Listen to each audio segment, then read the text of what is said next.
ہوگا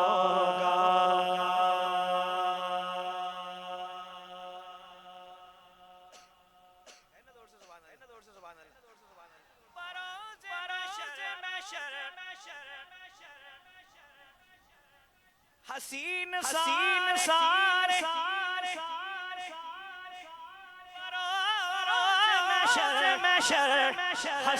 حسین سارے اکٹھے ہوں گے مقابلے کو تو سب سے پہلے تو سب سے پہلے یقین مانو بلال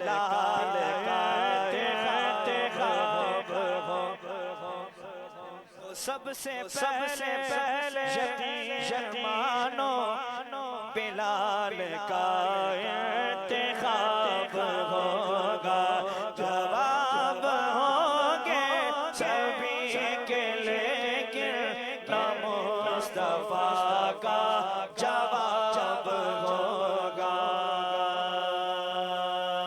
محبوب بڑے آئے دلدار بڑے دیکھے محبوب بڑے آئے دلدار بڑے دیکھے جتنے بھی بڑے دیکھے قدموں میں پڑے دیکھے کونین میں تم سا کوئی نہیں ہے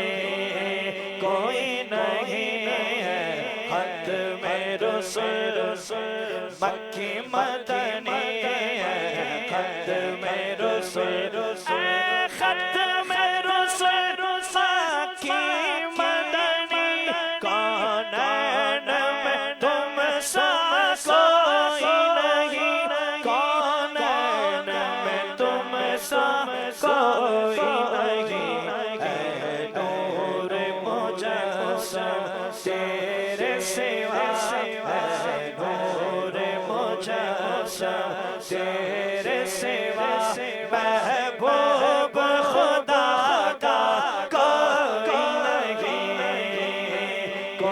نہیں ہے خط میں رسول خط میں رسول خط میں رسول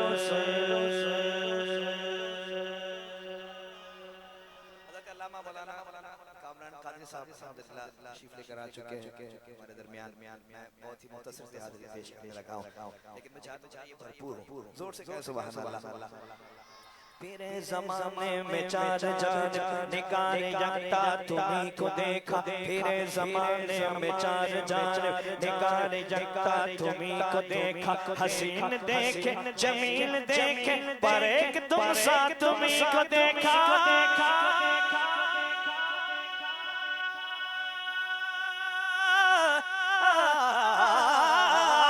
صاف تو سب نے پائے پر حسن سراپا کوئی نہیں پر حسن سراپا کوئی نہیں آدم سے جناب عیسیٰ تک آدم سے جناب عیسیٰ تک سرکار کے جیسا کوئی نہیں ہے خط میں رسول دوبارہ میں پڑھ رہا ہوں آپ کہنے پر لیکن اس کے بعد میں جو شعروں کو آپ سب مل کر پڑھیں گے صاف تو سب نے پائے پر حسن میں تم سا کوئی نہیں پر حسن میں تم سا کوئی نہیں آدم سے جناب عیسیٰ تک آدم سے جناب عیسیٰ تک سرکار کے جیسا کوئی نہیں ہے خط میں رسول خط میں رسول خط میں رسول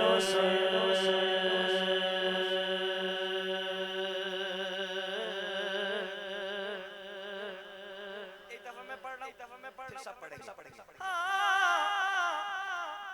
یہ شان تمہاری ہے آقا، یہ شان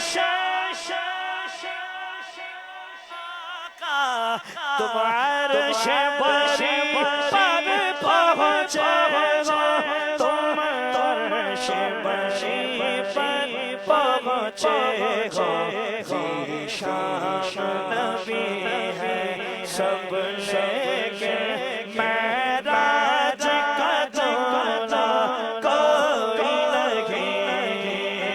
کوئی نہیں ہے، ختم رسل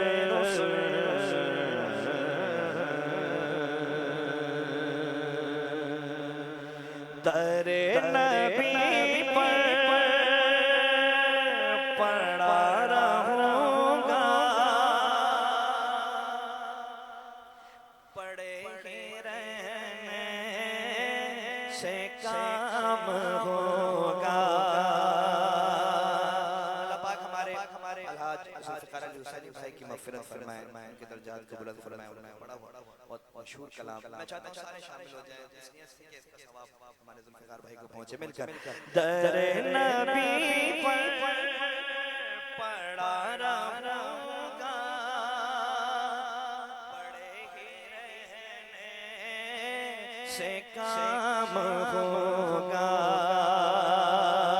کبھی تو قسمت کھلے گی میری، کبھی تو میرا سلام ہوگا، کبھی تو قسمت کھلے گی میری، کبھی تو میرا سلام ہوگا، یہی جاؤں گار سے مطلب ملے گا جب تک دل کا مطلب، نہ شام مطلب کی صبح ہوگی، نہ یہ فسانہ تمام ہوگا، مل کر در نبی پر پڑا رہوں گا، پڑے ہی رہنے کام ہوگا، خلاف معشوق کچھ ہوا ہے، نہ کوئی عاشق سے کام ہوگا،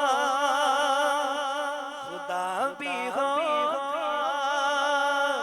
ادھر ہی ہے دل، جدھر وہ عالی مقام ہوگا، خدا بھی ہوگا ادھر ہی ہے دل، جدھر وہ عالی مقام ہوگا، در نبی پر پڑا رہوں گا، پڑے ہی رہنے سے کام ہوگا۔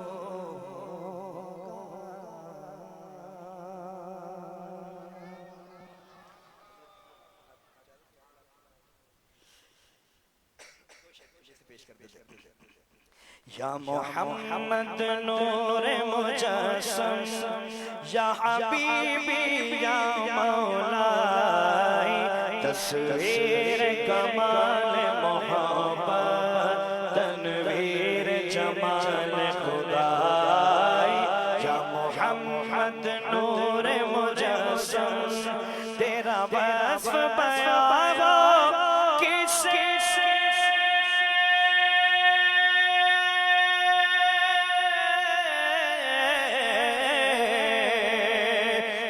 وصف بیان کسے تیرے کون کرے گا،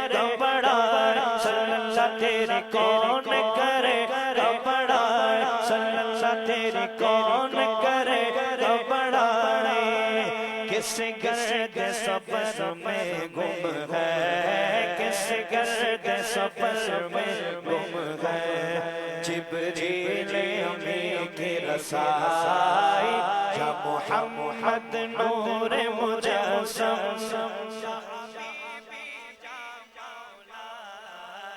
تصویر کمال محبت تنویر جمال خدائی یا محمد نور مجسم تیری ایک نظر کے طالب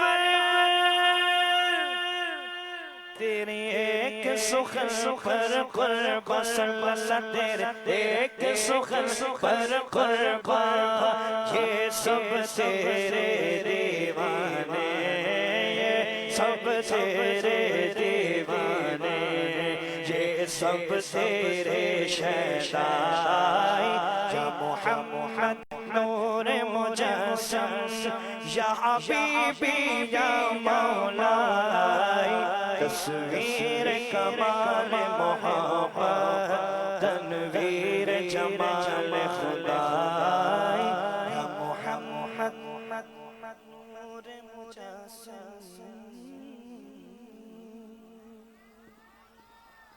ماشاءاللہ سبحان اللہ سبحان اللہ سبحان اللہ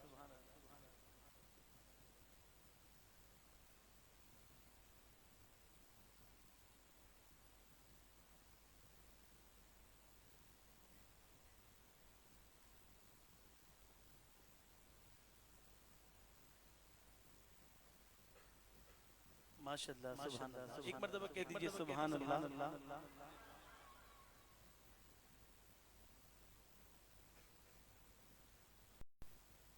ایک اور مرتبہ کہہ دیجئے سبحان اللہ الحمدللہ ہماری خوش نصیبی ہمارے درمیان خطیب نصرت حضرت علامہ مولانا کامران قادری صاحب جلوہ گر ہوئے انتظامیہ کی جانب سے اپنی جانب سے خوش آمدید کہتے ہیں حضرت کو دعوت خطاب دے رہے ہیں دو احباب پیچھے کھڑے ہیں ان سے بھی گزارش ہے کہ آپ تشریف لے آئیں اور پیچھے بیٹھے ہیں ان سے بھی گزارش ہے کہ آپ آگے آگے تشریف لے آئیں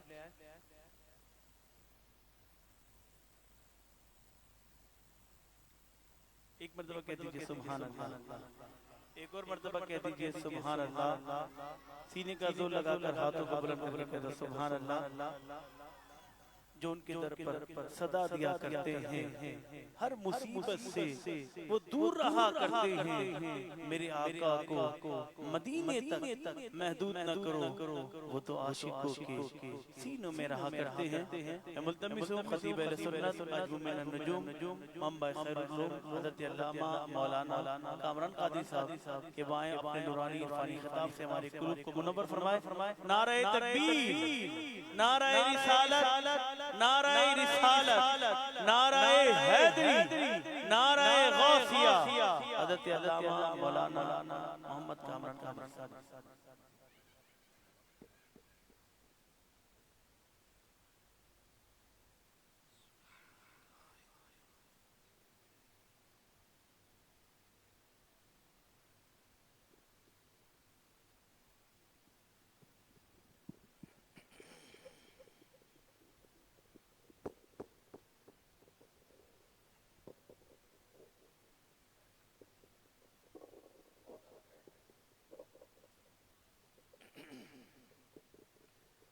نحمده ونصلي على رسوله الكريم أشهد أن لا إله إلا الله وحده لا شريك له وأشهد أن سيدنا ومولانا محمدا عبده ورسوله أرسله بالحق بشيرا ونذيرا صلى الله تعالى عليه وسلم أما بعد فأعوذ بالله من الشيطان الرجيم بسم الله الرحمن الرحيم ولقد كتبنا في الزبور من بعد الذكر أن الأرض يرثها في عبادي الصالحون إن في هذا لبلاغا لقوم عابدين وما أرسلناك إلا رحمة للعالمين صدق الله مولانا العظيم إن الله وملائكته يصلون على النبي يا أيها الذين آمنوا صلوا عليه وسلموا تسليما اللهم صل على سيدنا ونبينا وحبيبنا وشفيعنا ومولانا محمد وبارك وسلم صلاة وسلاما عليك يا سيدي يا رسول الله صدقہ رسول پاک کا جھولی میں ڈال دو ہم قادری فقیر ہیں یا غوث المدد رنج و الم کثیر ہیں ہم عاجز و اسیر ہیں یا غوث المدد لائق تکریم حضرت مولانا محمد خرم صاحب دامت برکاتہ العالی لائق تکریم حضرت الحاج محترم جناب سعید صابری صاحب لائق تکریم حاجی محمد نفیس صاحب قادری دامت برکاتہ العالی عزیز سنی بھائیوں اللہ تعالیٰ کا شکر احسان ہے ہم سب حضور سیدنا غوث اعظم جیلانی محبوب سبحانی قطب ربانی شیخ لاسانی سیدنا شیخ عبد القادر جیلانی رحمت اللہ تعالی علیہ کی محفل پاک میں حاضر ہیں اللہ کریم ہم سب کی حاضری کو قبول فرمائے محترم حضرات اس وقت بغداد معلیٰ میں سرکار غوث پاک کی 11ویں شریف کی محفل جاری بساری ہے اور کل پاکستان ہندوستان میں 11ویں شریف کی محفل کی 11ویں شب ہوگی ہم اور آپ الحمدللہ حضور غوث اعظم رضی اللہ عنہ کے شہر بغداد کی مناسبت سے محفل 11ویں شریف میں حاضر ہیں قرآن مجید فرقان حمید سے جو آیت مبینات تلاوت کی ہیں اللہ تعالیٰ کا ارشاد ہے وَلَقَدْ كَتَبْنَا فِي الزَّبُورِ مِن بَعْدِ الذِّكْرِ بے شک ہم نے لکھ دیا زبور میں ذکر کے بعد ان الارض یرثها بے شک زمین کا اس زمین کا ہم نے وارث بنایا نیک لوگوں کو ان الارض یرثها فی عبادی الصالحون نیک لوگوں کو ہم نے وارث بنایا ان الارض یرثها عبادی الصالحون اللہ کے نیک بندے برگزیدہ بندے اس زمین کے وارث ہوں گے اس میں مختلف اقوال ہیں کہ کون سی زمین اس سے مراد ہے ایک قول یہ ہے کہ اس سے مراد شام کی زمین ہے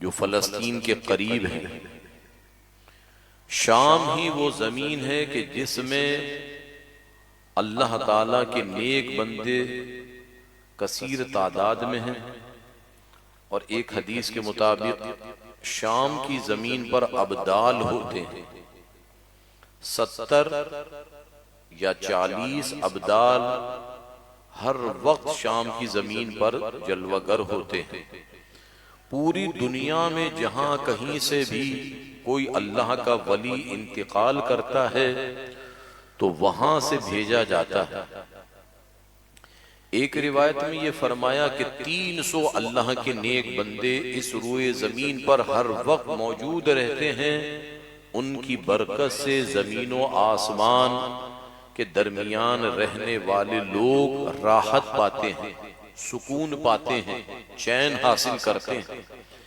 پھر فرمایا کہ 40 اور ہوتے ہیں پھر فرمایا 7 ابدال اور ہوتے ہیں ایک روایت 7 کی اور فرمائی گویا کہ یہ تقریباً 356 اولیاء کرام ہوتے ہیں پھر فرمایا کہ 7 کے بعد 3 کا بھی ہے کہ 3 ہوتے ہیں یعنی وہ اقطاب 3 ہوتے ہیں پھر 3 کے اوپر 2 ہوتے ہیں پھر دو کے اوپر سب سے بڑے غوث اعظم جیلانی رضی اللہ تعالی جلوگر ہوتے ہیں۔ عزیزان گرامی، جیسے ظاہری ایک نظام ہے اسی طریقے سے باطنی نظام ہے، جس کو آپ یوں سمجھ لیں کہ جس طریقے سے فوج کا نظام، پولیس کا نظام، کہ بھئی اس علاقے کا یہ تھانہ ہے، اس علاقے میں ایس ایچ او ہے، فلاں ہے، فلاں ساری چیزیں، آپ کہیں مولانا صاحب تھوڑا سا اور اس کو آسان کر دیں، جیسے ایک اہل سنت کی مسجد ایک علاقے میں ہے، وہاں کے امام، اس کی برکتیں، پھر اس علاقے میں نمازیوں کا معاملہ، ان نمازیوں میں تہجد گزار، اشراق پڑھنے والے، چاشت پڑھنے والے، اوابین پڑھنے والے، حلال و حرام میں تمیز کرنے والے، اخلاق نبوی صلی اللہ علیہ وسلم کو پھیلانے والے، پڑوسیوں کا خیال رکھنے والے، ان تمام چیزوں میں پھر درجے ہیں۔ پھر ان تمام چیزوں کے درجوں کے بعد عزیزان گرامی، اللہ تبارک و تعالی ان میں سے ایک کو ولایت کے لیے پسند فرماتا ہے، اس کی برکت سے پورے علاقے میں رحمتیں نازل ہوتی ہیں، برکتیں نازل ہوتی ہیں، اور وہ شخص ایسا ہوتا ہے کبھی کبھار تو کہ بالکل ظاہر میں ہوتا ہے، اور کبھی کبھار ایسا ہوتا ہے کہ بالکل چھپا ہوا ہوتا ہے، لوگ اسے دیکھیں تو سمجھ نہیں پائیں کہ یہ اللہ کا ولی ہے، حالانکہ اس کی شان یہ ہوتی ہے کہ اگر وہ آسمان کی طرف دیکھ لے تو چھما چھم بارش ہونے لگ جائے، ہواؤں کی طرف توجہ کرے تو ٹھنڈی ہوائیں آنے لگ جائیں۔ اس پر بھی عزیزان گرامی کافی کلام علماء کرام نے لکھا، فرمایا بظاہر کبھی ایسا ہوتا ہے کہ وہ اللہ کا ولی مشہور و معروف ہوتا ہے، سب لوگ اسے جانتے ہیں، پہچانتے ہیں، اور کہتے ہیں کہ یہ اللہ کا ولی ہے، یہ اللہ کا محبوب بندہ ہے، اللہ تعالیٰ کا برگزیدہ بندہ ہے۔ اس کی پہچان کیا ہے، اس کی علامت کیا ہے؟ فرما اس کی پہچان، اس کی علامت یہ ہے کہ وہ سرکار غوث پاک شہنشاہ بغداد کا نہایت انتہائی ادب و احترام کرنے والا ہوتا ہے۔ غوث اعظم جیلانی سے بہت محبت اور احترام کرنے والا ہوتا ہے۔ تو غرض یہ کہ اللہ تعالیٰ کے نیک بندوں کی بڑی شان ہے، اور قرآن مجید فرقان حمید میں اللہ تعالیٰ نے کئی مقامات پر ان کا ذکر فرمایا۔ ایک مقام پہ اللہ تعالیٰ نے فرمایا وَجَعَلْنَا فِي الْأَرْضِ رَوَاسِيَ أَن تَمِيدَ بِكُمْ وَبَثَّ فِيهَا مِن كُلِّ دَابَّةٍ، ہم نے زمین میں لنگر ڈال دی اور اس کو پھیلا دیا، اور ہم نے یہ تمام کام اس لیے کیا ہے تاکہ تم ہدایت پاؤ، تمہارے لیے رہنمائی کے راستے آسان ہو جائیں۔ تو فرما ان بڑے بڑے لنگروں سے مراد، ایک مراد تو ہے پہاڑ، اور دوسری مراد ہے اولیاء کرام۔ یہ اولیاء کرام پہاڑ کی طرح استقامت رکھتے ہیں، یہ اولیاء کرام پہاڑ کے مانند کھڑے ہوتے ہیں۔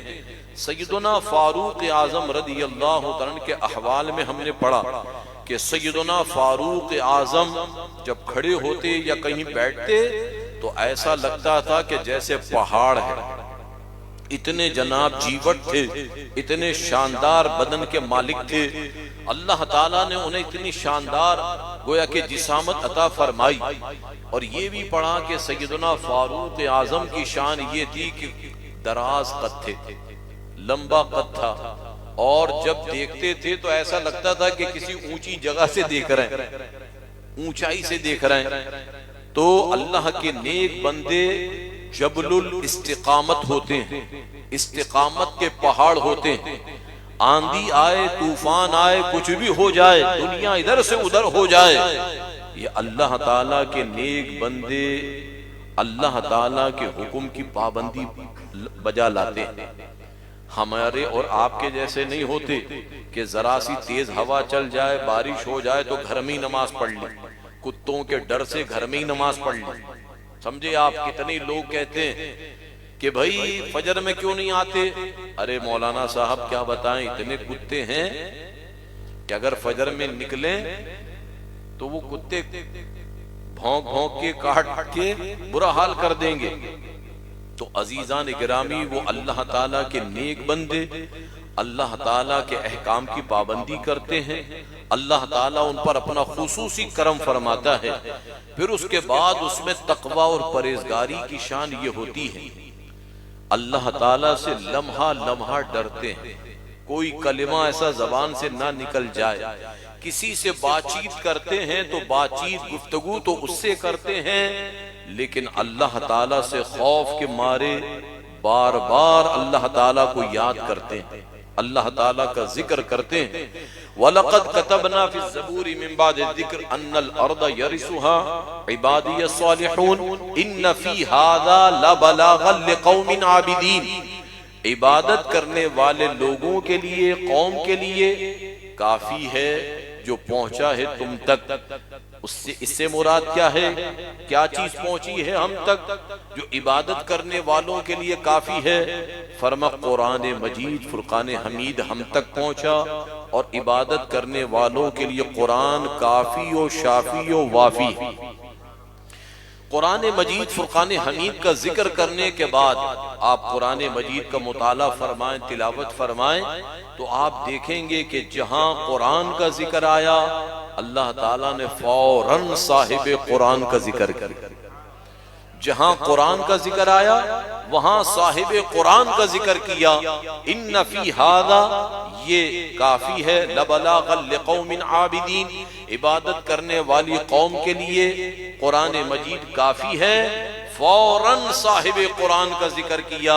وما ارسلناک الا رحمتا للعالمین، ہم نے نہیں بھیجا رسول کو مگر بھیجا ہے رسول کو رحمت للعالمین بنا کر بھیجا۔ عزیزان گرامی ذرا غور فرمائیں اور اس بات کا اندازہ کیجئے کہ رسول کریم صلی اللہ تعالی علیہ وسلم پر جب یہ آیت مبارکہ نازل ہوئی ہوگی، سورہ انبیاء آیت نمبر 107، جب یہ آیت نازل ہوئی ہوگی کہ حضور علیہ السلام کو اللہ نے فرما ہم نے محبوب آپ کو رحمت للعالمین بنا کر بھیجا ہے، تو ایمان سے کہیے صحابہ کتنے خوش ہوئے ہوں گے، اور حضور علیہ السلام کے اہل بیت کتنے خوش ہوئے ہوں گے، اور حضور کتنے خوش ہوئے ہوں گے۔ اور فرمائیے آج بھی میں ہر جلسے میں غور کرتا ہوں کہ کس بات سے سننے والوں کے چہروں پر خوشی کے اظہار آ رہا ہے، خوشی کے جناب اظہار نمایاں نظر آ رہا ہے۔ تو جب یہ آیت کریمہ تلاوت کی جاتی ہے، اگر نماز میں بھی تلاوت کی جائے وما ارسلناک الا رحمتا للعالمین، تو نمازی نماز میں ہی جھوم جاتا ہے، سبحان اللہ، رحمت للعالمین ہیں ہمارے آقا، پیارے آقا رحمت للعالمین۔ اور اسی طریقے سے محافلوں میں بھی جب یہ آیت کریمہ تلاوت کی جائے تو مسلمان عزیزان گرامی اپنے چہرے کے تاثرات سے بتا دیتا ہے کہ ہاں اسے بات سمجھ میں آ گئی کہ بات ہوگی رحمت للعالمین کی۔ جو چار مشہور کتابیں ہیں زبور، تورات، انجیل اور قرآن مجید فرقان حمید۔ تورات اور انجیل کا ذکر تو قرآن مجید میں کئی مقامات پر کیا گیا، لیکن زبور کا ذکر یہاں پر خاص طور پر کیا گیا۔ زبور کس نبی پر نازل ہوئی؟ حضرت داؤد علیہ السلام پر۔ تورات کس پر نازل ہوئی؟ حضرت موسیٰ علیہ السلام۔ اور اسی طریقے سے انجیل اور قرآن مجید ہمارے پیارے آقا صلی اللہ علیہ وسلم پر عزیزان گرامی نازل ہوا۔ قرآن اور صاحب قرآن، قرآن مجید فرقان حمید میں اللہ تعالیٰ نے کوئی ایک ذکر دیکھ لیں، اس ذکر کو آپ ذہن میں رکھیں۔ مثال کے طور پر لفظ یوم، لفظ یوم، اب آپ الحمد سے پڑھنا شروع کریں قرآن مجید، جہاں جہاں لفظ یوم آئے کنز الایمان کھول کر رکھیں، ترجمہ دیکھیں کہ یوم کا کیا ترجمہ ہے۔ یوم کا معنی کیا ہوتا ہے؟ دن. کیا معنی ہوتا ہے؟ دن. اگر اس کے ساتھ اذن لگ جائے یوم اذن تو ترجمہ ہوگا اس دن. اس دن اللہ تعالیٰ بار بار کوئی دن یاد دلاتا ہے، بار بار عزیزان گرامی کچھ یوم یاد دلاتا ہے. کہیں پر فرمایا والسلام علی یوم ولدت. یوم ولدت، یہ لفظ یوم جب آیا فوراً آپ غور کریں کہ یہ یوم آیا ہے تو کسی دن کا ذکر کیا. اب جب کسی دن کا ذکر کیا ہے تو پھر اس دن پر غور کریں کہ اس دن کیا واقعہ پیش آیا تھا. فرمایا عیسیٰ علیہ السلام جس دن پیدا ہوئے اس دن پر سلام ہو. جس دن ان کا وصال ہوگا اس دن پر سلام. والسلام علی یوم ولدت ویوم اموت. پتہ یہ لگا عزیزان گرامی کہ دن میں اللہ تعالیٰ نے یہ فرمایا کہ یہ کام ہو رہا ہے. پھر اس کے بعد اللہ تعالیٰ نے فرمایا وجوہ یومئذ مسفرہ. وجوہ یومئذ، یوم پھر فرمایا اس دن ان کے چہرے مسفرہ چمکتے ہوئے ہوں گے. وہ کون سا دن ہوگا جس دن چمکتے ہوئے ہوں گے چہرے؟ وجوہ یومئذ مسفرہ. اب اگر یہاں پر ایک بات اور کہہ دوں تو اور مزہ آ جائے گا. یہ جو سلام پڑھا جاتا ہے انت شمس انت بدر انت نور فوق نوری، سلام کبھی پڑھا ہے آپ نے یہ والا عربی والا سلام؟ یا نبی سلام علیکہ، اس میں ایک لفظ آتا ہے اسفریوں.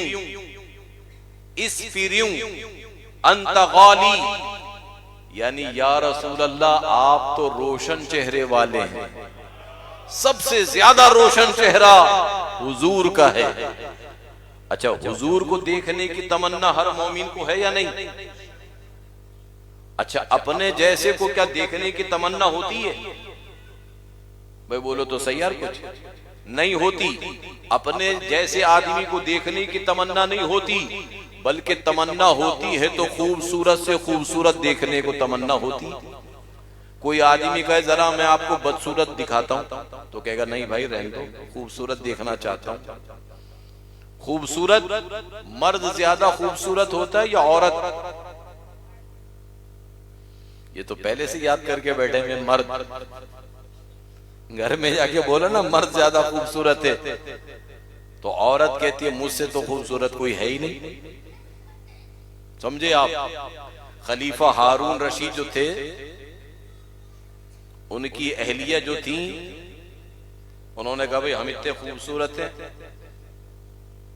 تو آپ دانا بہلول تو فرماتے ہیں کہ ان کے پاس پہنچ گئی، ان سے کہنے لگے یہ مسئلہ ہو گیا، ذرا اب آپ ہمارے مسئلے کا حل نکالیں. حضرت دانا بہلول رحمت اللہ تعالی نے فرمایا اچھا. فجر کی نماز پڑھنے کے لیے گئے، امام صاحب نے تلاوت کی والتین والزیتون وطور سینین وہذا البلد الامین لقد خلقنا الانسان فی احسن تقویم. جب یہ تلاوت کیا تو نماز مکمل کی، واپس چلے آئے اور جناب خلیفہ ہارون رشید کی زوجہ کو بلایا اور کہا کہ قرآن سے پتہ لگتا ہے کہ اللہ تعالیٰ نے تمہیں بہت خوبصورت بنایا کیونکہ تم انسان کی جنس سے ہو اور انسان کو اللہ نے خوبصورت بنایا. لقد خلقنا الانسان فی احسن تقویم. پتہ یہ لگا عزیزان گرامی کہ انسان خوبصورت تو ہے لیکن انسان میں پھر مرد عورت ہے. مرد عورت میں مرد کو فضیلت ہے اور سارے انبیاء مرد تشریف لائے، اسی لیے ماننا پڑے گا کہ مرد زیادہ فضیلت والا، مرد زیادہ خوبصورت.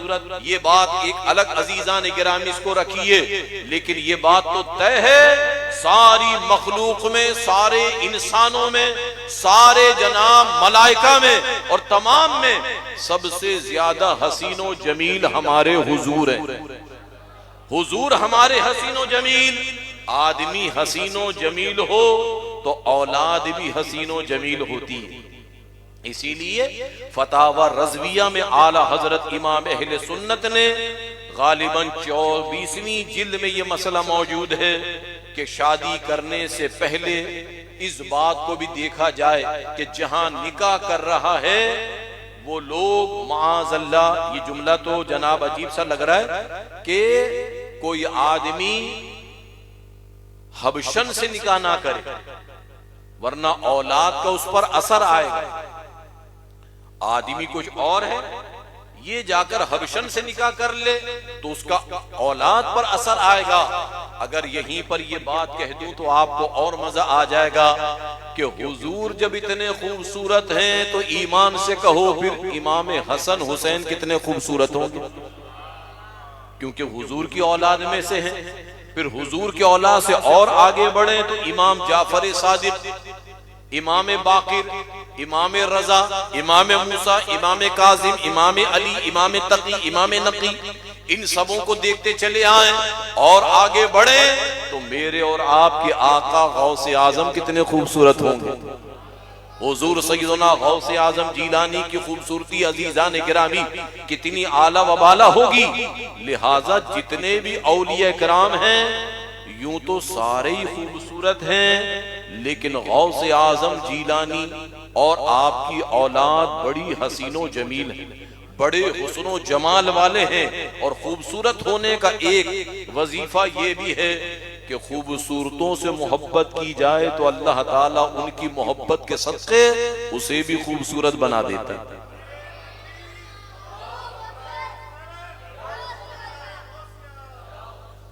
بات یہ عرض کرنا چاہتا تھا کہ یوم پر جب ہم نے بات کری تو پورے قرآن مجید میں آپ یوم کا کلمہ تلاش کرتے رہے، اور اسی یوم سے ہم نے بات کری کہ وجوہ یومئذ مسفرہ ضاحکۃ مستبشرہ، چمکنے والا چہرہ، ہنسنے والا، ضاحکۃ مستبشرہ، خوشی سے چمکنے والا، خوشی سے دمکنے والا. دیکھیں آدمی، ایک آدمی سیریس بیٹھا ہوا ہے، ایک آدمی رو رہا ہے، ایک آدمی ہنس رہا ہے. اب ان تینوں کے چہروں پر آپ غور کرتے چلے جائیں. رونے والے کا چہرہ اگر خوبصورت بھی ہے تو رونے کی وجہ سے کچھ آڑا ٹیڑا. ایک صاحب کا انتقال ہو گیا تو ایک صاحب رو رہے تھے ان کے، تو کہتے ہیں کہ کسی نے کہا رے بھائی دیکھو رو رو کے تم نے اپنا منہ کیسا کر لیا. وہ رونا وونا سب بھول گیا، اندر جا کے دیکھ رہا اپنا منہ، کہہ رہا میرے منہ کو کیا ہو گیا. بالکل سچا واقعہ، سب رونا ونا بھول گیا. کہنے لگے اس کو دیکھو ابھی صرف اتنا کہیں گے نا تمہارا منہ کیسا ہو گیا، یہ سب بھول جائے گا اپنا رونا ونا. تو پتہ یہ لگا عزیزان گرامی کہ رونے سے جو منہ ٹیڑھا کچھ ہوتا ہے تو اس سے اس کی خوبصورتی میں فرق آتا ہے. اچھا جو سنجیدہ بیٹھا ہوا ہے اس سنجیدگی میں ایک الگ خوبصورتی، لیکن وہی سنجیدہ بیٹھنے والا شخص ذرا مسکرا دے تو اور خوبصورت لگتا ہے، وہی مسکرانے والا ذرا ہنس دے اور خوبصورت لگتا ہے. ہمارے حضور کی شان یہ ہے سرکار نہ مسکرائیں نہ ہنسیں، جب بھی حسین، سرکار مسکرا دے تو اور حسین، سرکار ہنس دیں تو اور حسین. صحابہ کرام کہتے ہیں کہ حضور کریم علیہ السلام ہماری محفل میں کبھی کبھار ہنس دیا کرتے، حضور کے دندان مبارک نظر آنے لگ جاتے، حضور کے دندان مبارک سے وہ نور کی شعائیں نکلتی کہ ہم حضور کے چہرے مبارک پر دندان مبارک کو دیکھ کے اس نور کا زیارت کرتے. حضرت ام المومنین عائشہ صدیقہ بھی تو فرماتی ہیں کہ میں کپڑے سی رہی تھی کہ سوئی گم ہو گئی، یہاں تک کہ حضور تشریف لے آئے، اندھیرا تھا، جیسے ہی سرکار تشریف لائے سرکار کے آنے سے اجالا ہو گیا. تو میں نے اپنی گمی ہوئی سوئی تلاش کر لی، سوزن گم شد ملتی ہے تبسم سے تیرے، شام کو صبح بناتا ہے اجالا تیرا. پیارے مصطفیٰ کریم علیہ السلام جہاں تشریف لے آئیں عزیزان گرامی اجالا ہی اجالا ہو جاتا ہے. اور ماننا پڑے گا یہ بات، اس بات کو کہ سرکار کی آمد کے صدقے میں تو اللہ تعالیٰ نے چاند سورج کو بنایا، سرکار کی آمد کے صدقے میں تو ستارے بنائے گئے، سرکار کریم علیہ السلام کی آمد کے صدقے میں تو اجالے کو اللہ نے پیدا کیا. ورنہ یہ یاد رکھیں لیلۃ القدر قرآن مجید میں ہے نا، لیلۃ القدر، لیل کہتے ہیں اندھیرے کو، رات اندھیری ہوتی ہے. یہ جو ابھی ہم دیکھ رہے ہیں ایک دوسرے کو دو نور کی وجہ سے دیکھ رہے ہیں، ایک اندرونی نور، ایک خارج نور. آنکھیں بند کر لیں جب بھی نظر نہیں آئے گا، لائٹیں بند ہو جائیں ساری جب بھی نظر نہیں آئے گا. پتہ یہ لگا کہ دو نور کے امتزاج سے، دو نور کے ملنے سے عزیزان گرامی نظر آتا ہے. بالکل اسی طریقے سے دل بھی روشن ہو جائے پھر قرآن مجید کا نور حاصل ہوتا ہے. اسی طریقے سے دل روشن ہو جائے حضور کریم علیہ السلام کا نور سمجھ میں آتا ہے. جن کو جناب حضور کا نور سمجھ میں نہیں آتا ان کا دل روشن نہیں ہے، ان کا دل ابھی تک جناب تزکیہ نفس پر نہیں آیا ہے. تو میں کہنا یہ چاہتا ہوں کہ وجوہ یومئذ مسفرہ، ابھی تو ہم نے ایک لفظ پر کلام کیا ہے، یوم پر. اگر آپ یوم پر اور دن میں بھی جائیں گے تو ایسے آپ کو یوم سے ایام بھی ملے گا. ایام یوم کی جمع ہے.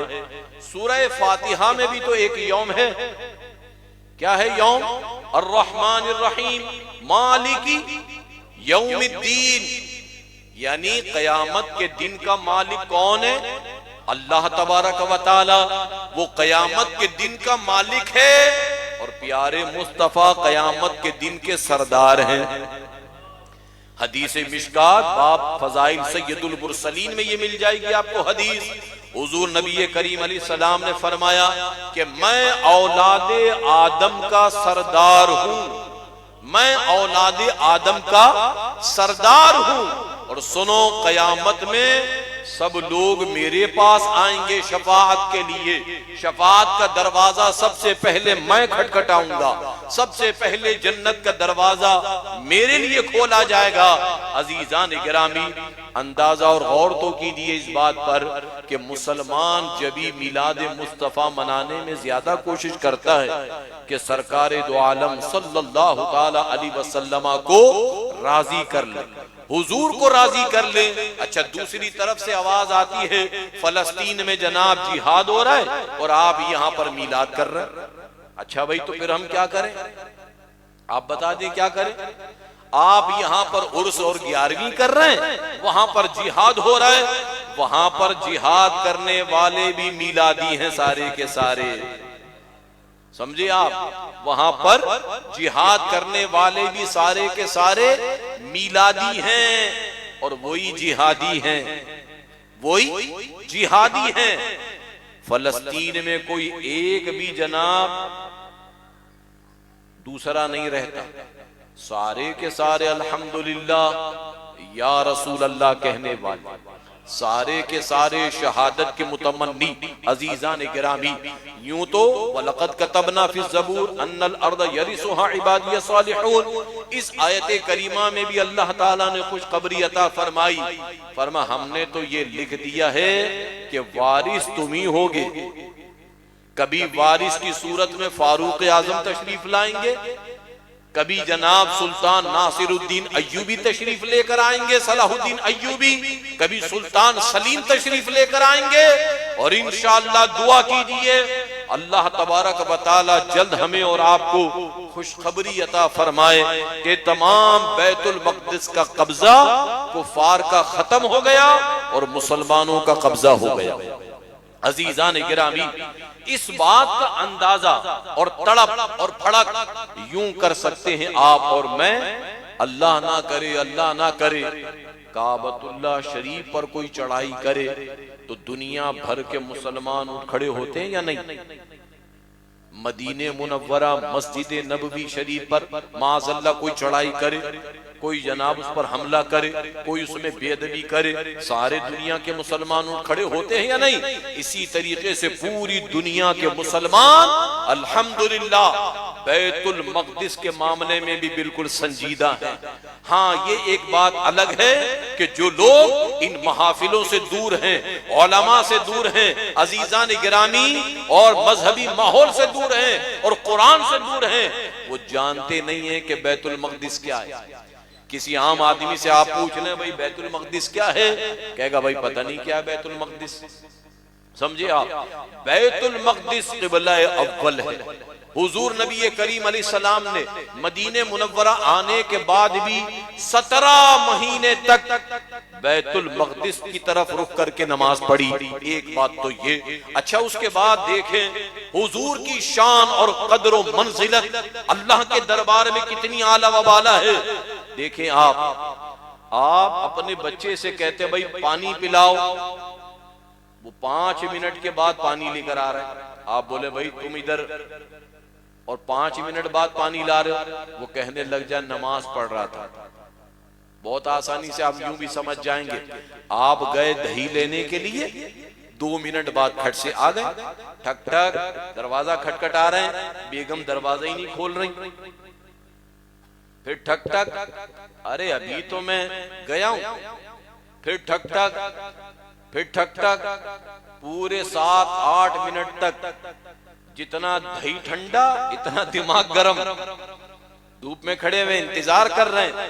اب جناب جیسے ہی دروازہ کھلا تو دیکھا بیگم صاحبہ نے اسکارف باندھا ہوا نماز کا، صرف اتنی بات کہی، بس آپ گئے تھے کہ میں نے 4 رکعت کی نیت کری تھی اور آپ واپس آ گئے، تو اب 4 رکعت تو پوری کرنی ہے نا، 4 رکعت پوری کرنے میں 5-6 منٹ تو لگیں گے نا۔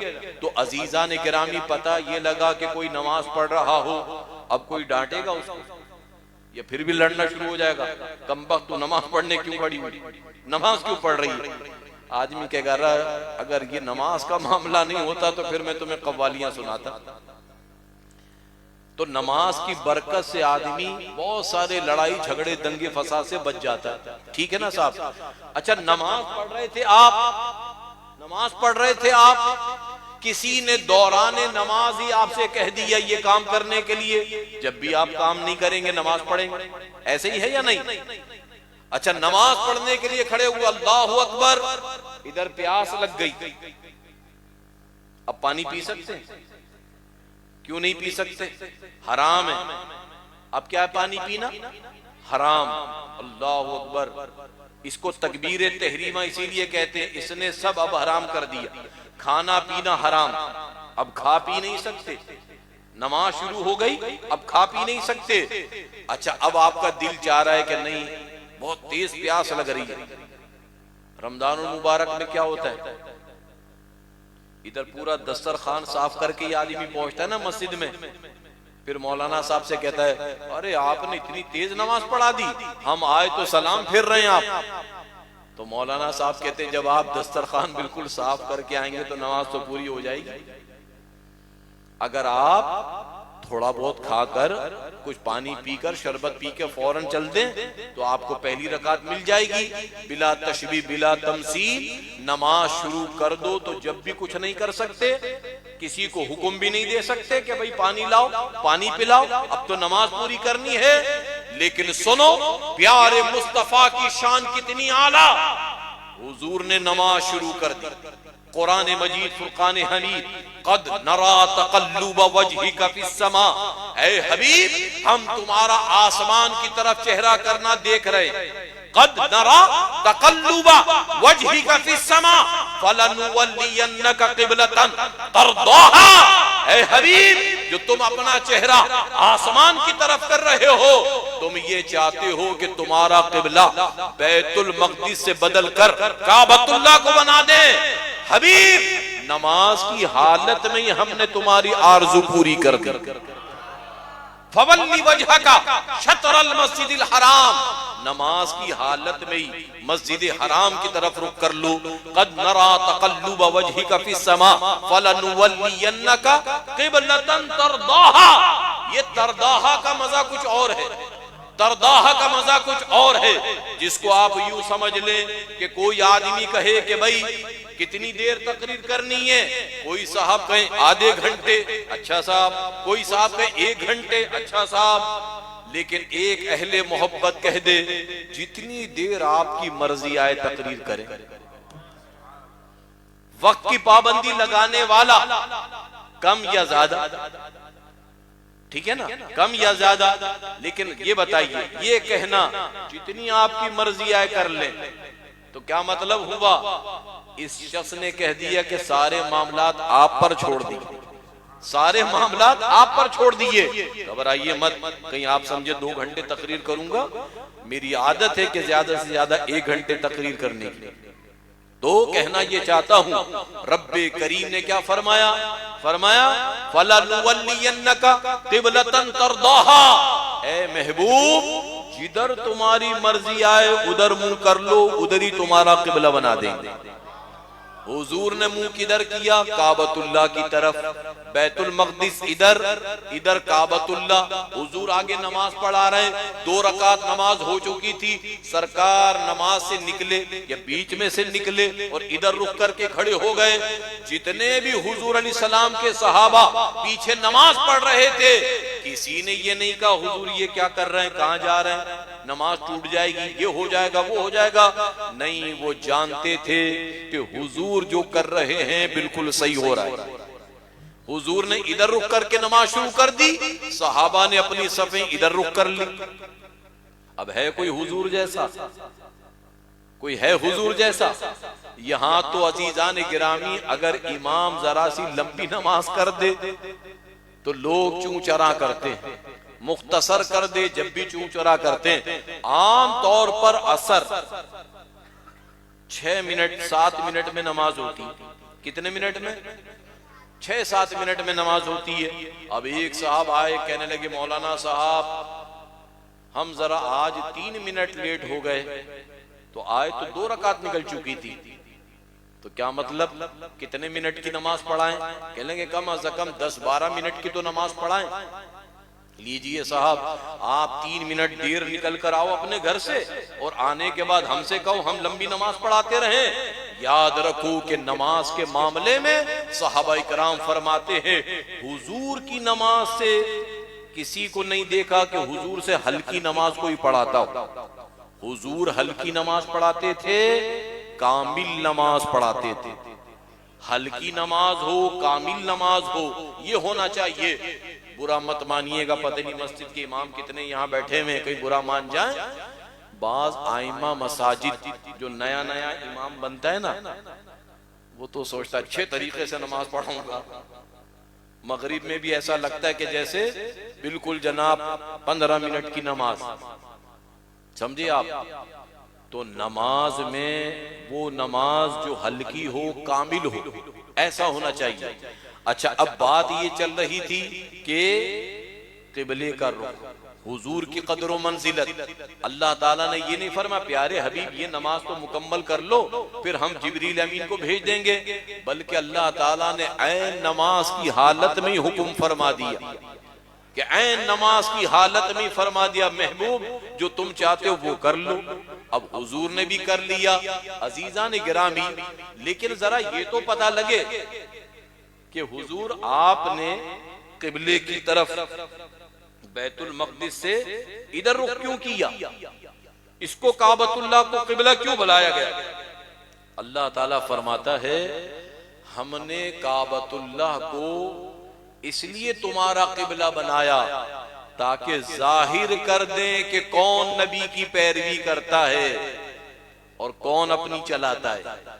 جو اپنی چلائے گا وہ کہے گا میں تو بیت المقدس کی طرف رخ کروں گا، سارے انبیاء نے ادھر رک کر کے نماز پڑھی، ہم تو ادھر ہی رک کر کے نماز پڑھیں گے۔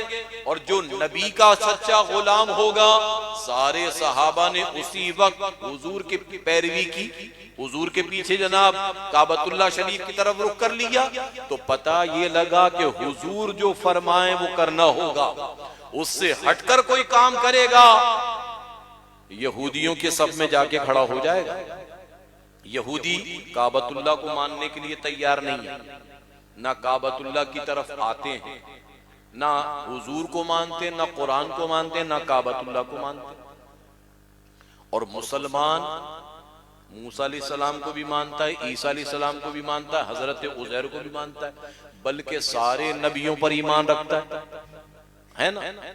اب ہمیں کوئی آدمی آن کر کہنے لگ جائے صاحب آپ سارے نبیوں کو مانتے ہیں تو بتائیے آپ یہ کیوں نہیں کرتے، وہ کیوں نہیں کرتے، یہ کیوں نہیں کرتے؟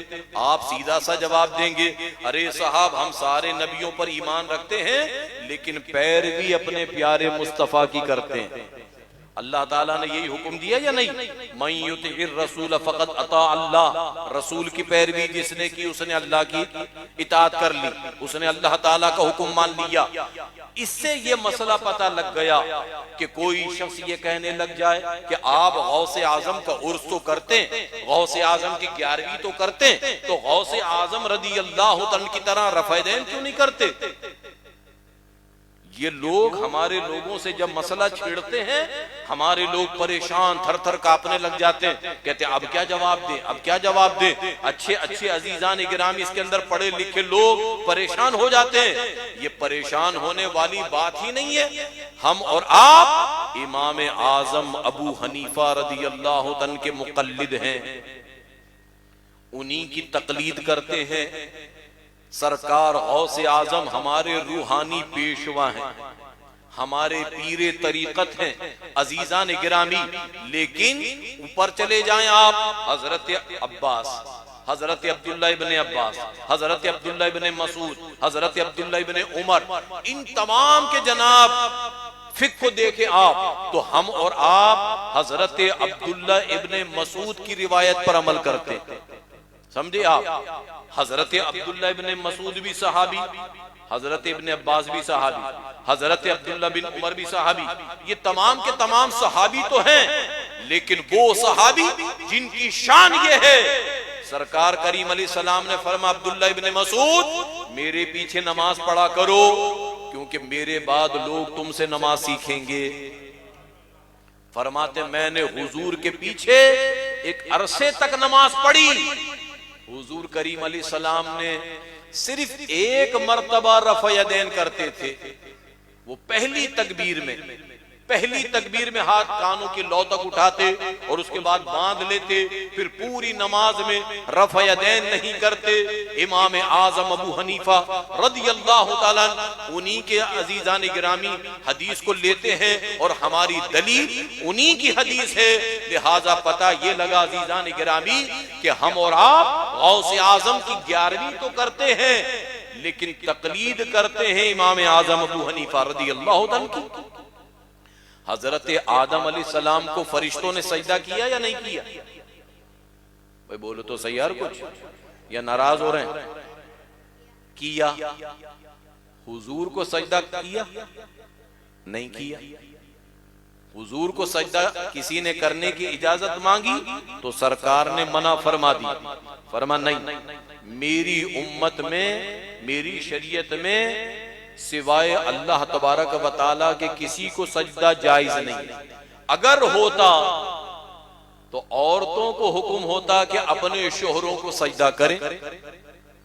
کتنا معاملہ حساب کتاب ذرا نقشہ جمائیے آپ، نقشہ جمائیے آپ. تو عزیزان گرامی کچھ لوگ ایسے ہیں جو آدم علیہ السلام، یوسف علیہ السلام ان کی شریعت کو پڑھتے نہیں ہیں، سمجھتے نہیں ہیں، سمجھا نہیں. اللہ تعالیٰ نے آدم علیہ السلام سے لے کر عیسیٰ علیہ السلام تک جتنے انبیاء کرام کو بھیجا سب کی فطرت، جبلت، سب کی عادتیں بڑی شاندار، لیکن کسی شریعت میں کچھ رکھا، کسی شریعت میں کچھ رکھا، کسی شریعت میں کچھ رکھا. ابھی آپ زکوٰۃ کتنی دیتے ہیں؟ مال کا 40واں حصہ، 2.5%. موسیٰ علیہ السلام کی امت پر 1/3 یعنی مال کے 3 حصے کرو، 1 حصہ اٹھا کر زکوٰۃ میں دینا تھا. حضور رحمت للعالمین ہیں، یہاں پر تو جناب اگر کسی کے پاس 40,000 روپے ہیں تو 1,000 روپے زکوٰۃ. اور موسیٰ علیہ السلام کی امت میں اگر 40,000 روپے ہیں تو تیسرا حصہ کتنا بنے گا؟ 13,000 کچھ اس کے اوپر اور لگائیں گے، ٹھیک ہے نا؟ تو بتائیے 13,000 دینا ہوتا، حضور رحمت للعالمین سرکار کریم علیہ السلام کا کرم کیسا صدقہ ہوا۔ عزیزان گرامی، اسی طریقے سے دیکھیں آپ، جو لوگ بالکل ننگے گھومتے ہیں وہ بھی کہتے ہیں قرآن سے پتہ لگتا ہے کہ بھئی معاذ اللہ لیاذ باللہ بغیر حجاب کے رہا جائے، بغیر لباس کے رہا جائے۔ کہتے ہیں اللہ نے جیسا پیدا کیا ہے ویسے ہی رہنا چاہیے، حالانکہ اس کا معنی یہ ہے کہ اللہ نے مرد پیدا کیا تو مرد رہو، عورت بننے کی کوشش نہیں کرو، عورت پیدا کیا ہے تو مرد بننے کی کوشش نہیں کرو، جنس کو تبدیل نہیں کرو۔ لیکن یہ مغربی کچھ طبقے ایسے ہیں جنہوں نے اس کا معنی یہ سمجھا کہ بھئی اللہ نے جیسا پیدا کیا ہے ویسا ہی رہو۔ جناب اب اس کا مطلب یہ ہوا فطرت پر رہو۔ لہٰذا کچھ لوگ ایسے ہیں جو فطرت کو بھی معاذ اللہ بدلنے کی کوشش کرتے ہیں۔ آئیے ذرا آسانی کی طرف چلتے ہیں۔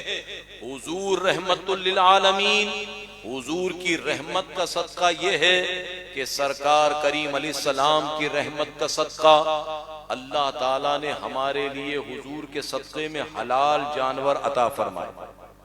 ہمارے لیے حلال جانور کھانے کی اجازت ہے، حرام کھانے کی تو اجازت نہیں ہے۔ لیکن یہ جتنے بھی یہودی ہیں یہ سب کے سب حلال تو کم کھاتے ہیں، حرام زیادہ کھاتے ہیں۔ سمجھے آپ؟ کتے کا گوشت ایسے شوق سے کھائیں گے، اس سے بڑھ کر خنزیر۔ حالانکہ خنزیر کی غذا آپ دیکھیں تو کیا ہے؟ غلاظت۔ اب جب غلاظت ان کی غذا ہے تو وہ کتنا بڑا غلاظت کپٹ اللہ ہوگا۔ اب جو اس غلاظت کو کھا جائے اس یہودی کی جناب غلاظت کتنی بڑی ہوگی۔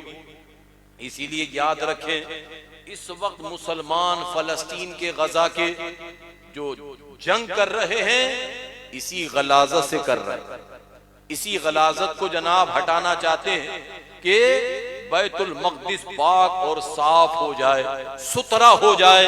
آپ اور میں وہاں جا تو نہیں سکتے لیکن دل سے دعا تو کر سکتے ہیں کہ اے اللہ ان کی مدد فرما، اے اللہ انہیں ہمت عطا فرما، اے اللہ انہیں طاقت عطا فرما، یا یہ کہہ کر جناب اپنا منہ دوسری طرف کر لیں کہ ارے بھائی وہ لڑ رہے ہیں، وہ جانے انہوں نے پنگا لیا، ہم کیا کر سکتے ہیں، ہم کیا کریں۔ بالکل غلط۔ اللہ تبارک و تعالیٰ نے پاکستان اور دنیا بھر کے مسلمانوں کو شاندار ہتھیار عطا فرمایا، اور وہ شاندار ہتھیار کیا ہے؟ دعا۔ الدعاء سلاح المومن، مومن کا شاندار ہتھیار دعا ہے۔ دعا کی برکت سے نہ جانے کیا کیا کام بن جاتے، کیا کیا جناب کامیابیاں مل جاتی ہیں۔ آخری کی جانب بات لے کر چلتے ہیں۔ حضور کی رحمت کا ایک حصہ یہ بھی ہے کہ اللہ تعالیٰ کے نیک بندے، جس گھر میں ایک نیک بندہ ہوتا ہے اس کے صدقے میں اللہ تعالیٰ روزی عطا فرماتا ہے۔ یہ جو ہمارے بڑے بوڑھے من نماز روزے زکوٰۃ حج میں لگے رہتے ہیں، بعض لوگ کہتے ہیں ارے اب بڑے میاں کا کیا کام، نہ کمانے جا رہے ہیں نہ کچھ ان سے مسئلہ آ رہا ہے، اب کیا کریں؟ یاد رکھو اللہ تعالیٰ ان کے صدقے روزی عطا فرماتا ہے۔ ہم اپنے گھر کے، ہم اور آپ تو نہیں، یہ کافر جو ہے نا یہ آخری میں خود اپنے ابا کو زہر دے دیتے ہیں۔ یہودی اپنے جناب بڈھوں کو خود زہر دے دیتے ہیں، پادریوں کو خود مار دیتے ہیں۔ سمجھے آپ؟ کیوں؟ کہتے ہیں اس سے اب ہمیں کیا فائدہ۔ لیکن بچے کو خود پالتے ہیں، بچے کو پالتے ہیں۔ حالانکہ ہم مسلمان ہیں، ہمارا ایمان اور عقیدہ یہ ہے کہ بڑے بوڑھے اور شیرخوار بچوں کے صدقے اللہ تعالیٰ روزی عطا فرماتا ہے۔ حضور نبی کریم علیہ السلام کی بارگاہ میں ایک صاحب حاضر آئے، کہنے لگے یا رسول اللہ، میرا بھائی دین سیکھتا ہے، سارا دن آپ کی خدمت میں رہتا ہے، دین سیکھتا رہتا ہے. یا رسول اللہ اسے ذرا سمجھائیں. یا رسول اللہ میں سارا دن کام کرتا ہوں، کھیتی باڑی یہ وہ تمام کام، پھر جو کچھ لے کر آتا ہوں وہ بھی کھانے بیٹھ جاتا ہے، وہ بھی کھاتا ہے پیتا ہے، مزے کر رہا ہے. تو سرکار دو عالم صلی اللہ علیہ وسلم نے ارشاد فرمایا کیا تجھے پتا ہے کہ اللہ تعالیٰ ہو سکتا ہے تجھے روزی اسی کے صدقے میں دے رہا ہو، اسی کے صدقے میں دے رہا ہو. تو لہٰذا پتا یہ لگا اللہ کے نیک اور برگزیدہ بندوں کے برکت سے روزیاں ملتی، ان کے صدقے میں روزیاں ملتی. حضرت زکریا علیہ السلام نے دعا کی تھی، کہاں پر؟ حضرت بی بی مریم کے محراب میں، وہاں پر دعا کی تھی اے اللہ تعالی رحمت نازل فرما، برکت عطا فرما. کیوں؟ کیونکہ وہ اللہ کی نیک بندی تھی. لہٰذا فرما اللہ کے نیک اور برگزیدہ بندے جہاں کہیں ہوتے ہیں برکت ہی برکت ہوتی ہے. زندہ ہو تو جب بھی برکت، انتقال کر جائیں تو مزار کی برکت، پر انوار کی برکت. عزیزان گرامی، اللہ تعالیٰ کے یہ سارے نیک اور برگزیدہ بندوں کے جو مزارات ہیں ان کا ذکر کیا قرآن مجید میں ملتا ہے؟ جی ہاں بالکل، ان کا ذکر قرآن مجید میں ملتا ہے. ان کا ذکر قرآن مجید میں یوں ملتا ہے وَلَوْ أَنَّهُمْ إِذْ ظَلَمُوا أَنفُسَهُمْ جَاءُوكَ فَاسْتَغْفَرُوا اللَّهَ وَاسْتَغْفَرَ لَهُمُ الرَّسُولُ. اے پیارے حبیب علیہ الصلوۃ والتسلیم، وہ جو اپنی جانوں پر ظلم کریں وہ آپ کی بارگاہ میں آئیں، آپ ان کے لیے مغفرت چاہیں تو اللہ تعالیٰ انہیں معاف فرما دے گا. لَوَجَدُ اللَّهَ تَوَّابًا رَحِيمًا، اللہ تعالیٰ کو تواب پائیں گے.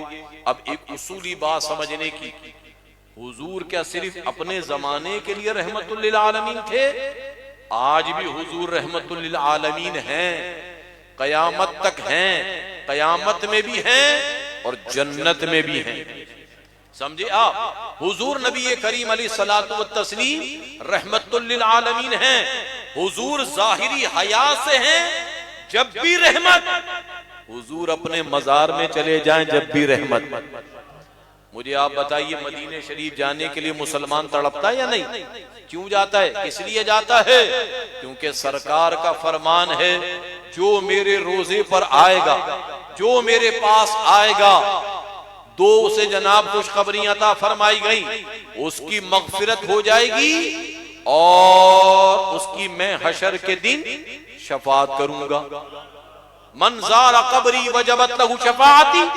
اور تیسری خوشخبری شیخ محقق شاہ عبدالحق محدث دہلوی یوں فرماتے ہیں، فرماتے جو حضور کے روضہ اقدس پر چلا گیا جان لے کہ جب بھی مرے گا تو ایمان پر مرے گا. کسی نے کہا یہ خوشخبری آپ جو سنا رہے ہیں کون سی حدیث میں؟ فرما ایک حدیث جو فرمائی کہ قیامت میں شفاعت کروں گا. حضور شفاعت مومن کی کریں گے، کافر کی نہیں کریں گے. لہٰذا جب وہ مومن مرے گا تو شفاعت ہوگی نا. لہٰذا آنے والے کی شفاعت کا حضور نے فرما دیا کہ یہ شفاعت. لہٰذا پتہ یہ لگا کہ یہ مومن مرے گا، ایمان پر مرے گا. میں آپ سے کہتا ہوں کہ بھائی آپ سائیکل لے جائیں ساتھ میں ذرا، تو کیا مطلب؟ سائیکل پہ بیٹھ کے جائیں گے یا ویسے چلا کے پیدل لے کے جائیں گے؟ بیٹھ کے جائیں گے نا. اس کا مطلب یہ ہے کہ آپ بیٹھ کے جائیں، جلدی سے واپس آ جائیں، کام جلدی نپٹ جائے. یا خالی پیدل لے کے جا رہے ہیں ساتھ میں، خالی پیدل واپس لے کر آ رہے ہیں. کوئی پوچھے بھائی اتنی دیر میں کیوں؟ کہنے لگے ارے بھائی آپ نے تو کہا تھا نا جلدی آنا اور ساتھ میں سائیکل بھی دے دی. تو اب کہنے لگے تو سائیکل پہ بیٹھ کے کیوں نہیں گئے؟ کہنے لگے مجھے چلانا نہیں آتی. کہنے لگے تمہیں چلانا نہیں آتی تو لے کر کیوں گئے تھے؟ آپ نے جو کہا تھا لے کے جانا سائیکل. تو پتہ یہ لگا اتنا سینس بھی نہیں ہے کہ سائیکل لے جانے کے لیے کہہ رہے ہیں تو کیا مطلب ہے سائیکل لے جانے کا؟ سائیکل لے جانے کا مطلب یہ ہے کہ اس پر بیٹھ کے جاؤ، شیر کی طرح جاؤ، چیتے کی طرح واپس آ جاؤ. تم تو گھسٹتے ہوئے اس کو بھی لے کے جا رہے ہو، گھسیٹتے ہوئے اس کو بھی لے کے جا رہے ہو. بلا تشبیہ بلا تمثیل عزیزان گرامی، یہ اللہ تعالیٰ کے نیک بندے ہمیں قرآن و سنت بھی سمجھاتے ہیں، زندگی گزارنے کا طریقہ بھی بتاتے ہیں۔ حضور نبی کریم علیہ السلام سے عرض کیا گیا، یا رسول اللہ صلی اللہ علیہ وسلم، بہترین شخص کون ہے؟ فرمایا جس کے بہترین اخلاق ہو۔ بہترین اخلاق، پڑھا لکھا آدمی اتنا تو سمجھتا ہے کہ بھائی گلی میں لڑنا نہیں ہے، جھگڑنا نہیں ہے، ورنہ سب لوگ کہیں گے دیکھو بھائی کیسا آدمی۔ ہاں کہیں اور موقع لگ جائے حساب کتاب پورا کر دے گا، لیکن پڑھا لکھا آدمی عزیزان گرامی اپنی عزت بھی بچاتا ہے، اپنے معاشرے میں اپنے نام وقار کو بھی بلند رکھنے کی کوشش کرتا ہے۔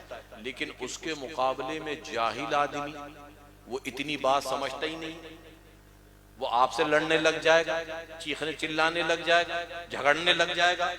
تو لہٰذا پتہ یہ لگا کہ آدمی کے اخلاق اچھے ہو جائیں تو سمجھ جاؤ وہ آدمی اچھا ہوتا ہے۔ اور اخلاق کب اچھے ہوں گے؟ جب پڑھے گا، سمجھے گا، صحبت ملے گی، صحبت اختیار کرے گا۔ پھر اس کے بعد فرما حضور عقل مند کون ہے؟ ارشاد فرما عقل مند وہ ہے جو موت کو یاد کرے، موت کو یاد کرے۔ جو موت کو یاد کرے گا حرام سے بچے گا، جو موت کو یاد کرے گا نماز کو قضا نہیں کرے گا، جو موت کو یاد کرے گا عزیزان گرامی دنیا میں دل نہیں لگائے گا۔ آپ سے پوچھا جائے کہ بھئی فلاں چیز کہاں ملے گی، آپ کہیں گے بابر مارکیٹ۔ فلاں چیز کہاں ملے گی، فلاں مارکیٹ۔ فلاں چیز کہاں ملے گی، فلاں مارکیٹ۔ اب مجھے بتائیے آخرت کہاں ملتی ہے، کون سی مارکیٹ میں ملتی ہے؟ فرما آخرت ملتی ہے الدنیا سوق الآخرہ، آخرت کا بازار دنیا ہے۔ اس دنیا میں رہ کر تمہیں اور مجھے آخرت بنانا، اور اس دنیا میں رہ کر اچھا ہم اور آپ کیا کرتے ہیں؟ کوئی بھی کام کرنا ہے، گھر میں گھر بنوانا ہے، ایسا ٹھیکیدار پکڑتے جس سے تعلقات ہوں۔ نئے ٹھیکیدار کے بنسبت پرانا جاننے والا زیادہ اچھا رہتا ہے یا نہیں؟ بھئی بولو تو صحیح، یار کچھ کام یہی کرتے ہیں۔ سبحان اللہ، اللہ تعالیٰ خیر و برکت دے۔ اچھا اسی طریقے سے آپ کو بریانی پکوانی ہے، جاننے والے کے پاس جائیں گے یا نئے کے پاس جائیں گے؟ جاننے والے کے پاس۔ گاڑی بنوانی ہے، جاننے والے کے پاس جائیں گے یا انجان کے پاس؟ انجان کے پاس جاؤ تو 3 4 5 ہزار کا بل بنائے گا، جاننے والے کے پاس جاؤ گے تو کھٹ سے تار لگا کر کہے گا جاؤ گاڑی لے کے۔ ایسا ہی ہے یا نہیں؟ زیادہ سے زیادہ 200 روپے، 500 روپے، 1000 روپے مانگے گا۔ جیسا کام ہوگا اسے وہ آپ کو جانتا ہے، آپ اس کو جانتے ہیں۔ پیسے زیادہ بتائے گا، آپ کھلے دل سے کھلی زبان سے کہیں گے ارے یار کام تو اتنا نہیں، میرے سامنے تو تم نے کام کیا، کام کا اتنا۔ لیکن انجان آدمی کے سامنے ذرا سا بھی ہوشیاری کرنے کی آدمی کوشش کرتا ہے تو کیا ہوتا ہے؟ کہتا ہے بھائی لے جاؤ اپنی گاڑی، تمہیں پتہ نہیں ہے کتنے کام ہیں۔ اور ہو سکتا ہے وہ جناب کام اتنا نکال دے اس کے اندر کوئی خود ہی جناب ایسا کام کر دے کہ اب یہ لے کر جائے گا، اس کو پتہ لگ جائے گا۔ تو بلا تشبیہ بلا تمثیل عزیزان گرامی جنت میں جانے کا کام سب سے اہم کام ہے۔ تو کیا خیال ہے؟ جنت جاننے والے جنتی لوگوں کے ساتھ ہی تعلقات بنا کر رکھے جائیں گے تو جنت میں آرام سے پہنچ جائیں گے، ورنہ تو کوئی دوسرا راستہ بتا دے گا، کوئی دوسرا راستہ دکھا دے گا، دوسری طرف چل دے گا۔ لہٰذا ساری دنیا مانتی ہے حضور کے صحابہ کو، ساری دنیا مانتی ہے تابعین عظام کو، ساری دنیا مانتی ہے غوث اعظم جیلانی کو۔ ہم اور آپ غوث اعظم کے مرید ہیں، ہم اور آپ غوث اعظم کی اولاد ہیں، ہم اور آپ غوث اعظم کے معتقد ہیں، ہم اور آپ غوث اعظم کے چاہنے والے۔ آپ نیٹ پر سرچ کر کے دیکھ لیں، دوسرے لوگ بھی لکھتے ہیں غوث پاک عبد القادر جیلانی نیک آدمی تھے، اچھے آدمی تھے، بہترین آدمی تھے۔ تو ذرا غور کرو، اس نیک آدمی کے ساتھ جب ہم دنیا میں بھی رہنا چاہتے ہیں، آخرت میں بھی رہنا چاہتے ہیں اور جنت میں بھی رہنا چاہتے ہیں، تم صرف یہ کہہ کر پیچھے ہٹ جاتے ہو کہ نیک آدمی تھے بس۔ ارے بھائی نیک آدمی تھے تو فائدہ پورا اٹھاؤ، برکت حاصل کرو، ان کی تعلیمات پر عمل کرو، ان کے معاملات پر عمل کرو، پھر دیکھو عزیزان گرامی کتنی برکت ملتی ہے۔ غوث اعظم جیلانی کی پیدائش رمضان کے مہینے میں، انتقال یہ مہینہ ربیع الثانی کا، غوث اعظم کی عمر مبارک 91 سال ہوئی، اور آپ کی اولاد عزیزان گرامی 39 کے قریب آپ کی اولاد، کتنی اولاد؟ 39 کے قریب۔ بعض لوگ ہنس کر یوں کہہ دیتے ہیں یہ کرتے کیا تھے معاذ اللہ علیہ باللہ، یہ کرتے کیا تھے معاذ اللہ علیہ باللہ۔ عزیزان گرامی اس بات کو چھوڑیں، سرکار غوث پاک شہنشاہ بغداد اپنے بیٹوں کو کہتے ہیں ممبر لگاؤ۔ عرض کرتے ہیں بیٹے حضور کوئی بھی نہیں ہے، ممبر لگا کر کیا کریں گے؟ فرمایا جو تم سے کہا ہے وہ لگاؤ، تمہارا کام ہے ممبر لگانا، مخلوق کو بھیجنا رب تعالیٰ کا کام۔ شہزادے کہتے ہیں کہ ابھی ہم نے ممبر اٹھایا اور اس کو لے کر گئے اور جناب عیدگاہ میں رکھا، ابھی رکھنے کے بعد پیچھے مڑے تھے کہ دیکھا اللہ کی مخلوق چلی آ رہی، ایک بار فرماتے الحمدللہ تو پورے بغداد کے لوگوں کو آواز جاتی تھی کہ سرکار غوث پاک خطبہ دے رہے ہیں، سرکار غوث پاک گزر رہے ہیں کسی مقام سے، کوئی صاحب ساتھ میں جا رہے ہیں، کہہ رہے ہیں آج کوئی نہیں دیکھ رہا ادھر غوث پاک کی طرف۔ ابھی تھوڑی دیر گزری تھی کہ سب لوگ غوث اعظم کے قریب آ گئے، اب یہ دور ہوتے چلے جا رہے ہیں، اب دور ہوتے چلے جا رہے ہیں، دلی دل میں سوچ رہے ہیں اے عبد القادر جیلانی شیخ پہلے کا معاملہ اچھا تھا، ہم قریب تو تھے، اب تو اتنے لوگ آ گئے، ہم اتنے دور ہو گئے۔ سرکار غوث پاک نے ان کی طرف چہرہ کر کے فرمایا آپ ہی تو دل میں کہہ رہے تھے کہ کوئی نہیں دیکھ رہا، یاد رکھو لوگوں کے دل میری مٹھی میں ہیں، جب چاہتا ہوں اپنی طرف مائل کر لیتا ہوں۔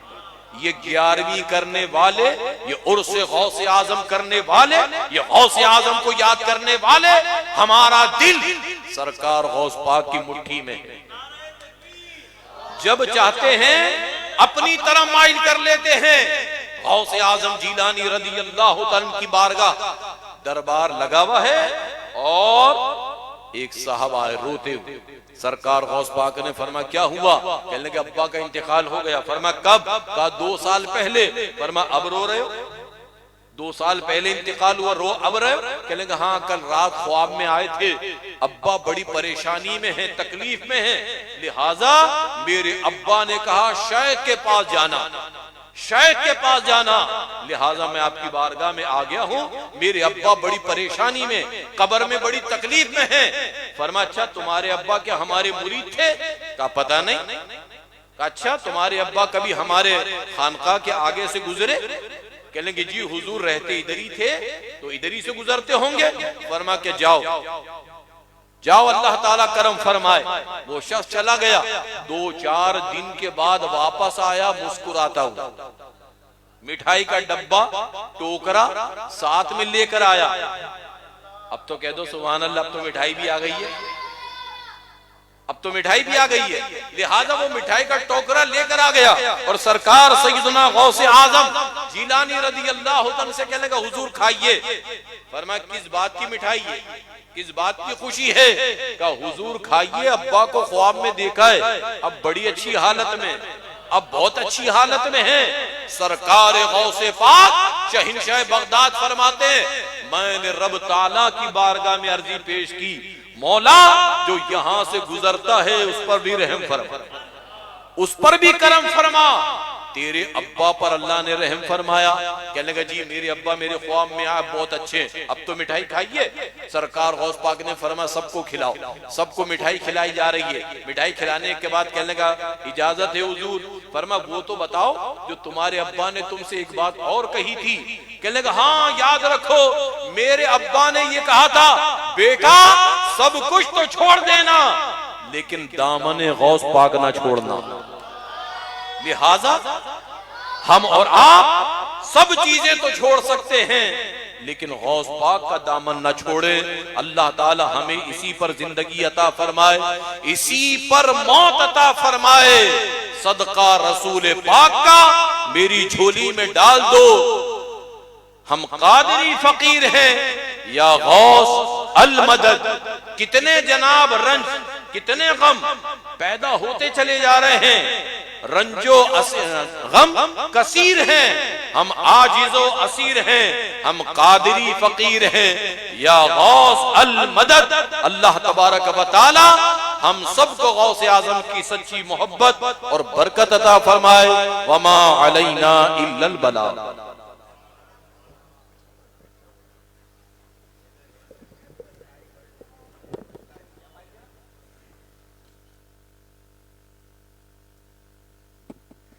مصطفیٰ جان رحمت پہ لاکھوں سلام، شمع بز میں ہدایت پہ لاکھوں سلام.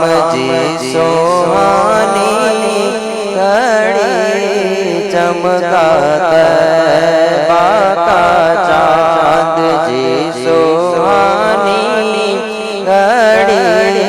چمکا طیبہ کا چاند. اس دل افروز ساعت پہ لاکھوں سلام. مصطفیٰ رحمت پہ لاکھوں سلام. کاش محشر میں جب ان کی آمد ہو، بھیجے سب ان کی شوکت پہ لاکھوں سلام. تو مجھ سے خدمت کے قدسی کہے ہر رضا، مجھ سے خدمت کے قدسی کہے ہر رضا. مصطفیٰ جان رحمت پہ لاکھوں سلام، شمع بز میں ہدایت پہ لاکھوں سلام. یا رسول اللہ سونے در کی فضاؤں کو سلام. گنبد خضرا کی تلی ٹھنڈی چھاؤں کو سلام. دستے بستا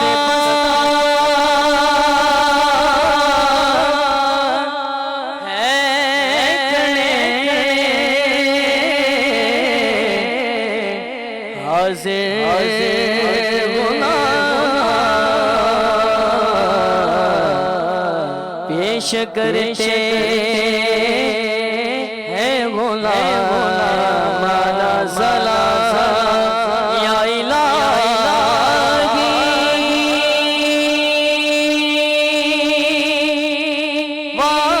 واسطہ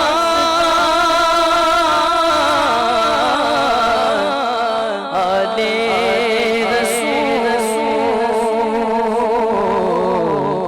اور یہ سلام میں آج زانا